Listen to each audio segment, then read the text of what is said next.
امام بخاری رحمہ اللہ کے جو استاذ ہیں صدقۃ بن الفضل، ان سے متعلق پڑھتے ہیں انشاءاللہ۔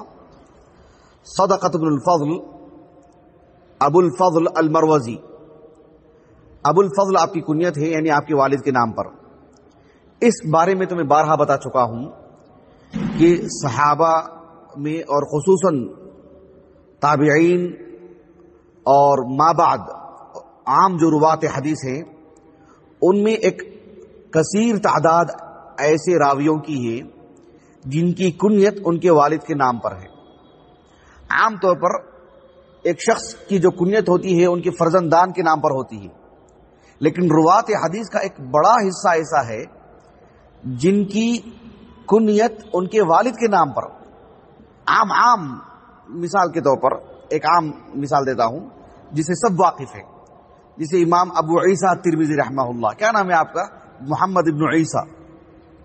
اس سلسلے میں خطیب بغدادی رحمہ اللہ نے مستقل ایک رسالہ لکھا ہے۔ تو صدقۃ بن الفضل ابو الفضل المروزی، مرو کے ہیں آپ۔ مرو علم کی آماج گاہ ہے کسی دور میں، خراسان کا علاقہ۔ صدقۃ بن الفضل ایک مؤثر شخصیت بحیثیت ایک رجل کے، ایک نامور شخص، آپ کے نام پر مستقل ایک سڑک تک بنائی گئی۔ امام حاکم رحمہ اللہ نے اس جانب اشارہ کیا ہے، حافظ ابو الحجاج المزی رحمہ اللہ نے ذکر کیا ہے اس بات کو کہ مستقل مرو میں آپ کے نام پر ایک راستہ، ایک سڑک، ایک گزرگاہ جو بھی ہو آپ کے تعلق سے ایک بنائی گئی ہے۔ صدقۃ بن الفضل رحمہ اللہ کا جو سن وفات ہے، امام بخاری رحمہ اللہ نے جو تاریخ الکبیر میں لکھی ہیں وہ تو یعنی اس بات کا احتمال ہے کہ 223 سے 229 ہجری کے درمیان آپ کی وفات ہوئی ہے۔ 223 ہجری یہ بھی منقول ہے۔ امام بخاری رحمہ اللہ نے تو مات سنۃ 29 و 200 ایسے لکھا آپ نے تاریخ الکبیر میں۔ بہرحال 226 ہجری بھی بتایا جاتا ہے آپ کا سن وفات، 223 ہجری بھی بتایا جاتا ہے۔ 10واں طبقہ ہے ابن حجر رحمہ اللہ کے ہاں۔ حافظ ابن حجر رحمہ اللہ نے تہذیب التہذیب میں امام ابو عبد الرحمن النسائی اور ایک اور معروف محدث امام ابو بشر محمد ابن احمد ابن حماد الدولابی رحمہ اللہ، ان دونوں اصحاب علم سے نقل کیا ہے اور کہا کہ ثقاتن اس لفظ کے ساتھ۔ حافظ ابن حجر رحمہ اللہ نے بھی تقریب التہذیب میں ان کو ثقہ کہا ہے۔ ابو یعلا الخلیلی رحمہ اللہ کی جو الارشاد ہے ہمارے پاس مجلد، اس میں آپ نے علماء مرو میں آپ کا نام ذکر کر کے کہا کہ مروزی ثقۃ، ایسے آپ نے لکھا۔ امام بخاری رحمہ اللہ التاریخ الکبیر میں جو ہمارے پاس ہے نا نسخہ، جلد نمبر 4 صفحہ نمبر 298، 2896 ترجمۃ الراوی کا نمبر ہے، اس میں آپ کے بارے میں اتنا لکھا کہ سمع یحییٰ القطان وابن عیینہ، اور آپ کا سن وفات لکھا۔ یعنی یحییٰ القطان اور ابن عیینہ سے آپ نے خاص تتلمس کیا ہے صدقۃ بن الفضل نے، اور اس لیے کہ صدقۃ الفضل کتب ستہ کے روات میں صرف صحیح بخاری کے روات میں سے ہی، صرف امام بخاری رحمہ اللہ ہی نے آپ سے روایت لی ہے۔ کتب ستہ کے جو دیگر مؤلفین ہیں کہیں بھی آپ کی کوئی روایت اس میں نہیں ہے سوائے امام بخاری کے رحمہ اللہ۔ نہ کتب ستہ میں، نہ کتب ستہ کے مؤلفین کی جو دیگر کتابیں ملحق ہیں کتب ستہ کے ساتھ، تہذیبین میں، تہذیب الکمال فی اسماء الرجال یا تہذیب التہذیب میں، ان میں بھی آپ کا ذکر نہیں ہے، کوئی روایت نہیں ہے سوائے امام بخاری کے الصحیح کی۔ امام بخاری رحمہ اللہ کی الصحیح پر اہل علم کی جو گنا گو خدمت رہی ہے متعدد پہلوؤں سے، صحیح بخاری کے رجال سے متعلق بھی امام بخاری کے مشائخ پر بھی الگ سے کتابیں لکھی گئی ہیں، شیوخ الامام البخاری پر، رجال البخاری پر بھی۔ ایک کتاب ہے 5ویں صدی ہجری کی معروف عالم دین ابو الولید سلیمان بن خلف الباجی، جو ابو ذر الحروی رحمہ اللہ کے تلامذہ میں سے ہیں۔ آپ کی جو کتاب ہے کتاب التعدیل والتجریح لمن خرج له البخاری فی الجامع الصحیح، 3 جلدوں میں، دارالغرب الاسلامی کا جو نسخہ ہے میرے پاس، اس میں جو دوسری جلد ہے صفحہ نمبر 790، اس میں صدقہ اس نام کے تحت 2 نام مذکور ہیں۔ جو دوسرا نام ہے صدقۃ بن الفضل ابو الفضل المروزی، اس سلسلے میں ابو الولید الباجی رحمہ اللہ نے آپ سے متعلق جو خاص انداز ہے آپ کا کہ امام بخاری رحمہ اللہ کے جو صحیح بخاری کے جو صحیح کے جو رجال ہیں، صحیح البخاری کے جو رجال ہیں، امام بخاری رحمہ اللہ نے ان کی روایات اپنے الصحیح میں کہاں کہاں لائے ہیں اس کی نشاندہی بھی کرتے ہیں۔ ہاں، یہ متنبہ رہے ہیں کہ وہ استیعاب نہیں کرتے ہیں، بہت کم، عام طور پر استیعاب نہیں کرتے۔ اگر بالخصوص امام بخاری رحمہ اللہ نے کسی راوی سے متعلق کثرت سے لائے ہوں تو بہرحال استیعاب تو نہیں کرتے ہیں، اور اس میں استدراک کی بھی گنجائش نہیں رہتی ہے، اس لیے کہ آپ کا ادعا نہیں رہا ہے۔ اسی لیے آپ نے اتنا ہی لکھا کہ اخرج البخاری فی العلم والصلاة والزکاة والجہاد وغیر موضع عنہ عن عبدة وابن عیینة ویحیی القطانی والولید بن مسلم وابی خالد وسلیمان بن حبان وحجاج بن محمد۔ امام بخاری رحمہ اللہ نے ان کی روایات کہاں کہاں لائے ہیں اپنے صحیح میں، کتاب العلم میں کہاں، کتاب الصلاۃ میں کہاں، کتاب الزکاۃ میں، بالضبط کس باب کے تحت اس کی تو نشاندہی نہیں کرتے ہیں، لیکن اس کتاب کے جو محقق ہیں ابو لبابہ الطاہر صالح حسین، تو آپ نے آپ کی اپنی حواشی میں بہت مفید ہیں۔ وہ کتاب العلم میں کہاں کس باب کے تحت اس باب کی نشاندہی کر دیتے ہیں، کتاب الصلاح میں کہاں کس باب کے تحت اس کی نشاندہی کر دیتے ہیں۔ اب یہ آپ اس کتاب کی طرف مراجعہ کریں، اب ساری چیزیں تو میں یہاں نہیں لکھوا سکتا، تو اس کتاب کی طرف مراجعہ کر لیں۔ اسی لیے صاحب جو محقق ہیں وہ وغیر موضع جو ہے نا، اور بھی دیگر مقامات پر امام بخاری لائے ہیں، جیسے کہ ابو الولید الباجی نے لکھ دیا ہے، تو اس کی مزید نشاندہی بھی کر دیتے ہیں، جیسے ابواب سجود القرآن میں، کتاب التہجد میں، اور کتاب الادب میں، کتاب الرقاق میں۔ میں نے بھی ایک چیز کا اضافہ کر دیا کہ کتاب الطب میں بھی، کتاب الطب میں بھی موجود ہے، جو کتاب الطب میں جو کتاب ایک مستقل باب قائم کیا امام بخاری رحمہ اللہ نے، القسط الہندی، القسط الہندی، اس باب کے تحت امام بخاری رحمہ اللہ نے لے کر کے ہیں السعود، ناک میں دوا ڈالنے کا جو معاملہ ہے، السعود، اس باب کے تحت القسط الہندی، قاف پر ضمہ۔ بہرحال یہ آپ نے امام بخاری رحمہ اللہ نے الجامع الصحیح میں کہاں کہاں لائے ہیں، اور کن کن اساتذہ سے ان کی روایات ہیں اس کی بھی نشاندہی کر دیتے ہیں ابو الولید الباجی رحمہ اللہ اس سلسلے میں ایک مفید کتاب۔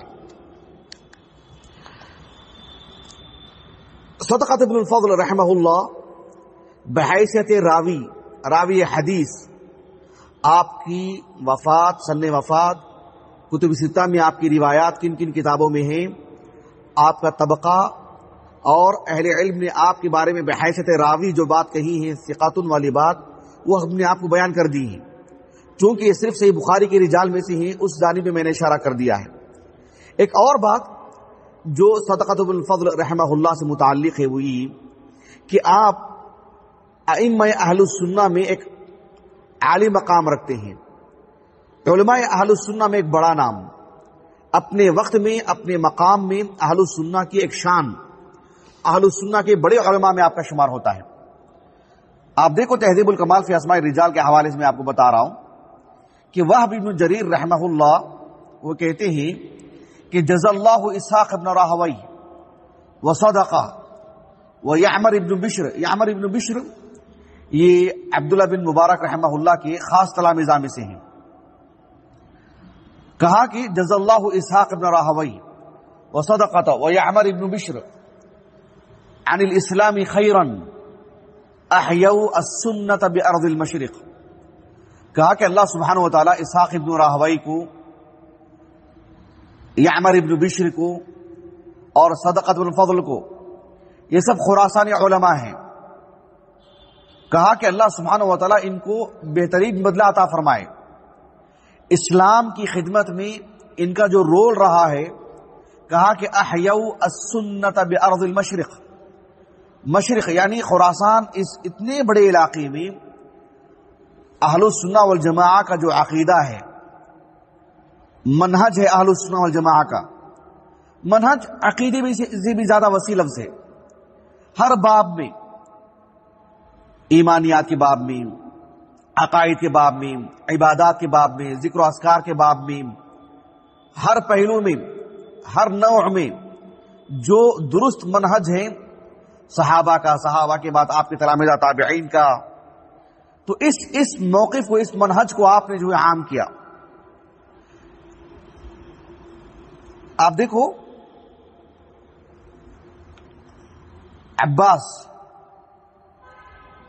عباس ابن الولید النرسی وہ کہتے ہیں کہ کننا نقول بخراسان صدقۃ بن الفضل وبالعراق احمد بن حنبل. عباس الولید النرسی کہتے ہیں، عباس ابن الولید، کہ ہم یہ کہا کرتے تھے کہ بھی خراسان میں کون ہے؟ خراسان میں صدقۃ بن الفضل. اچھا وہاں پر کون ہے؟ عراق میں احمد بن حنبل رحمہ اللہ. آپ دیکھو کس کے مقابلے میں نام پیش کیا جا رہا ہے. جیسے آج کے دور میں ہم پیش کرتے نہیں، جیسے کچھ ایک 20 سال پہلے کی اگر بات لے لیں، سعودیہ میں کون؟ شیخ ابن باز، شیخ ابن عثیمین. اچھا وہاں پر کون؟ شام میں شیخ البانی. اچھا یمن میں کون؟ شیخ مقبل.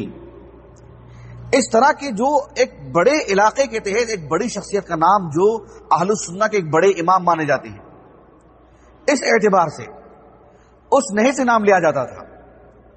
ابھی ایک فیس بک پر ایک ہلکی پھلکی تحریر گردش کر رہی ہے.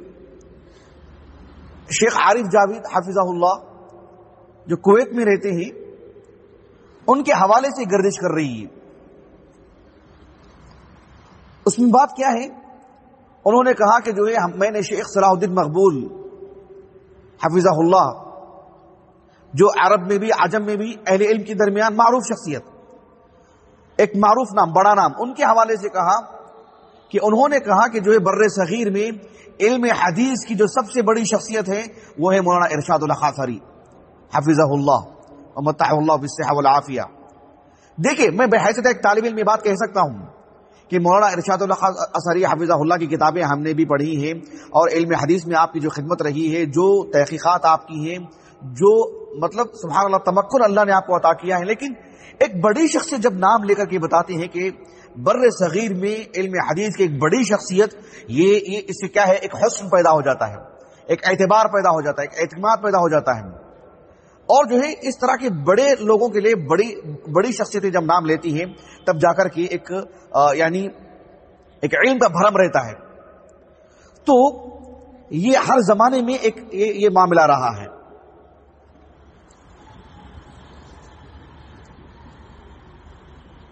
عباس ابن الولید النرسی، ان کے حوالے سے میں نے ابھی آپ کو بتایا تھا نا، ان کا اس سلسلے میں ایک اور قول بھی ملتا ہے کہ یعقوب بن سفیان الفسوی رحمہ اللہ، ان کی جو کتاب المعرفت و تاریخ ہے، اس میں العباس ابن عبد العظیم العنبری یحییٰ ابن معین رحمہ اللہ کے خاص تلامذہ میں سے، ان سے متعلق میں نے بہت تفصیل سے لکھوایا ہے میں نے. وہ کہتے ہیں کہ احمد بن حنبل فی العراق بالعراق وصدقۃ بن الفضل بخراسان وزید بن مبارک بالیمن ایک اور نام کے اضافے کے ساتھ. عباس ابن عبد العظیم العنبری رحمہ اللہ 271 ہجری سن وفات ہے آپ کا، یحییٰ بن معین رحمہ اللہ کے خاص تلامذہ میں سے. اس میں ایک بات ملتی ہے جو امام ابو داؤد السجستانی رحمہ اللہ کے حوالے سے یہ قول ملتا ہے کہ ابو داؤد السجستانی رحمہ اللہ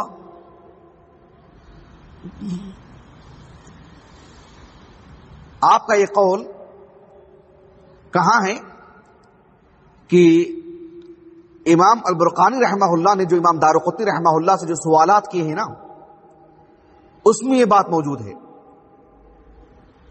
کہ عباس ابن عبد العظیم العنبری رحمہ اللہ یہ کہتے تھے کہ رأیت ثلاثة جعلتهم حجة فيما بینی وبین اللہ، کہ 3 لوگ ایسے ہیں جن کو میں نے اللہ اور میرے درمیان ایک حجت میں نے بنائی ہے.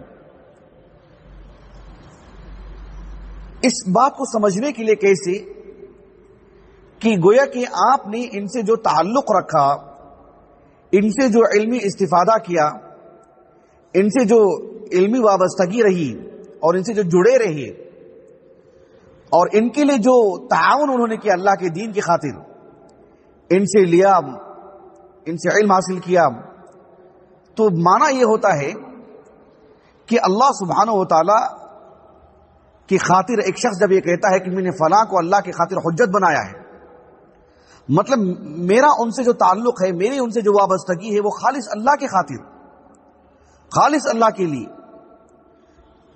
اس میں بہت ساری باتیں ہیں، بہت سارے پہلو ہیں.